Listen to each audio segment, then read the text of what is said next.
रामचंद्र ने जन्म लिया है। मोदी जी है ना, साक्षात भगवान महाकाल जी का अवतार है। मोदी राम और अमित शाह कृष्ण। अरे कुछ लोग तो मंदिर भी बनाने लगे। पुणे में एक बीजेपी वर्कर ने नरेंद्र मोदी के लिए मंदिर बना दिया, गुजरात में इनका एक मंदिर बना, तमिलनाडु में इनके लिए एक मंदिर बना। क्या मजाक चल रहा है। ये इकलौते नेता नहीं है जिन्हें भगवान से कंपेयर किया जाता है। एक समय पर एडोल्फ हिटलर को भी जीसस से कंपेयर किया जाता था। राजनीति में हिटलर की एंट्री की तुलना की जाती थी जीसस के रिजरेक्शन से। लेकिन उस समय यह सवाल उठा कि ये बात जमेगी कैसे। जीसस तो शांति की मूर्त थे, सूली पर भी चढ़ाया गया उन्हें, तब भी उनके दिल में कोई नफरत नहीं थी। बोले कि हे भगवान उन्हें माफ करना। जबकि हिटलर तो नफरत का सौदागर था, तो कैसे जीसस का इस्तेमाल किया जाए नफरत फैलाने के लिए और हिटलर को उससे भी कंपेयर किया जाए। इसके लिए हिटलर और नाजी लोगों ने बाइबल को ही बदल डाला। मजाक नहीं कर रहा, ओल्ड टेस्टामेंट जो थी बाइबल की उसे ही हटा दिया गया उनके समय। जीसस को इस तरीके से चित्रित किया गया कि वो ऐसा लगे कि वो यहूदियों के खिलाफ लड़ने वाले एक फाइटर हो। सिमिलरली बीजेपी के लोग बार बार नरेंद्र मोदी को भगवान का अवतार करके पुकारते हैं। लेकिन यहाँ भी दिक्कत वही आ जाती है कि नरेंद्र मोदी तो नफरत फैलाते हैं, लेकिन श्री राम की सूरत में दिखती है विनम्रता, सौम्यता, करुणा। राजा रवि वर्मा की इस आइकॉनिक पेंटिंग को देखिए, राम दरबार, जो कि हमारे देश के करोड़ों घरों में लगी हुई है। इस प्रॉब्लम का समाधान ढूंढने के लिए इनके लोगों ने राम की सूरत बदलनी शुरू कर दी। पिछले कुछ सालों में आपने देखा होगा ये एंग्री हनुमान और एंग्री राम की आइकॉनोग्राफी गाड़ियों के पीछे इसे लगाया जाता है, ये दर्शाने के लिए कि ये है असली में भगवान राम। चरित्र ही बदल दो भगवान का।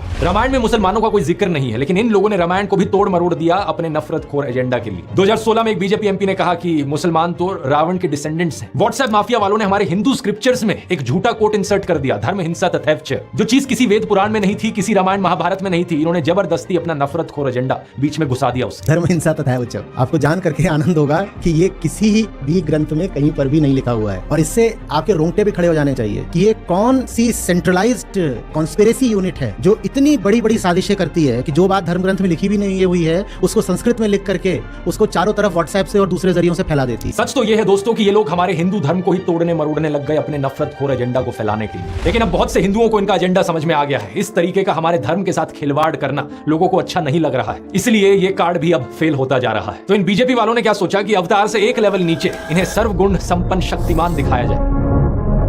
वाह क्या सीन है, वाह क्या सीन है। लेकिन किसी को यहां शक्तिमान बनाने का सबसे आसान तरीका है कि दूसरी साइड वाले की इमेज नीचे गिराओ।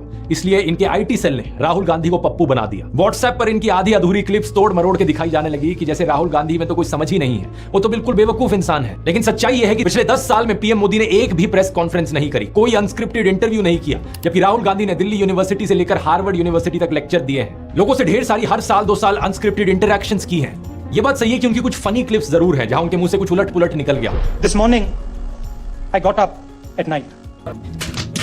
लेकिन ऐसी क्लिप्स तो नरेंद्र मोदी की भी बहुत है। तीसरा कहा था विमेन डेवलपमेंट की मैंने बात कही थी। कब हो गया ये? नरेंद्र मोदी वही हैं जो नाले से निकलने वाली गैस से चाय बनाने की बात करते हैं। कहते हैं कि पसीने से मुंह पोंछ लेता था तो ग्लो आ जाती थी। कभी ये क्लाइमेट चेंज को डिनाई करते हैं कि गर्मी नहीं बढ़ रही बल्कि हमारी गर्मी सहने की शक्ति कम हो रही है, तो कभी ये बादलों से रेडार का सिग्नल रोकने की बात करते हैं। लेकिन मैंने कहा इतने क्लाउड है, बारिश हो रही है, तो एक बेनिफिट है कि हम राडार से बच सकते हैं। एक तो जानते नहीं है, ऊपर से अहंकार इतना कि अपने अज्ञान का भी एहसास नहीं। एक दफा मोदी दूसरे देश में गए थे, वहां भारत का राष्ट्रीय गान चल रहा था और ये बीच में ही चलने लगे। ऐसी गलती किसी से भी हो सकती है, लेकिन बात मैं यहां पर ये बताना चाह रहा हूं कि प्रधानमंत्री मोदी की भी फनी क्लिप्स बहुत सारी हैं। दूसरों को पप्पू बोलने से पहले अपनी क्लिप्स पर नजर डाल लो। पप्पू को हारने का डर लग रहा है, पप्पू को नहीं बनाएंगे। और अभी तो एक बहुत बेहतरीन मौका मिला है। हमारे फॉर्मर सुप्रीम कोर्ट के जजेस ने राहुल गांधी और नरेंद्र मोदी दोनों को एक 1-on-1 डिबेट के लिए इनवाइट किया है। राहुल गांधी तो इस इनविटेशन को ऑलरेडी एक्सेप्ट कर चुके हैं, लेकिन नरेंद्र मोदी अभी भी चुप है। अगर ऐसा होता है तो जनता के लिए भी एक बड़ा सीधा मौका होगा देखने का कि नरेंद्र मोदी और राहुल गांधी में से कौन ज्यादा समझदार है, कौन ज्यादा इंटेलिजेंट है और कौन ज्यादा केपेबल लीडर है देश के लिए। लेकिन नरेंद्र मोदी अगर इस डिबेट से भागते हैं और जवाब ही नहीं देते तो समझ जाना कौन यहां पर बेहतर है। इस कल्ट ऑफ पर्सनैलिटी में प्रधानमंत्री मोदी का सबसे बड़ा कार्ड है सब जगह फोटो चिपकाओ। बचपन में मैं सोचता था कि ये कोका कोला जैसी ड्रिंक्स